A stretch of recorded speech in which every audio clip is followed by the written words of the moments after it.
Ito ang unang araw na nakilala ko si Tatay Hildo.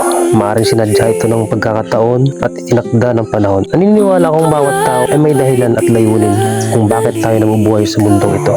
Tara, samahan niyo akong tuklasin ang buhay na meron si Tatay Hildo. Ang kanyang mga karanasan, mga pagsubok at mga aral na maaaring magsilbi at inspirasyon sa atin. Sa likod ng bawat ngiti, tahimikan at simpleng pamumuhay. May kwentong naghihintay na marinig at maunawaan. Napakaraming taong lugmok sa kahirapan. Sabik makamtan ang tunay na biyaya at ginawa sa buhay. Ngunit paano nga ba makakamtan at malalampasan ang mga pagsubok at hirap ng pamumuhay? May mga tao halos wala nang makain sa loob ng isang araw. Minsan kahit pambili ng bigas ay wala. Sa kabila nito, pilit pa rin lumalaban at bumabangon para lamang maitawid ang bawat araw. Katulad ni Tatay Hildo, matanda na at halos nag-iisa lamang sa buhay. Meron man siyang mga anak, may kanya-kanya na rin itong pamilya at pinapasan din ang hirap ng buhay. Mas masakit pa rito, dalawa sa kanyang mga anak ang nasiraan na ng isip sa kabila ng kanyang edad at kalagayan. Pilit pa rin siyang gumagapang at kumakain para may maipakain at maitawid ang mga pangailangan ng kanyang mga anak. Isang ama na kahit ubos na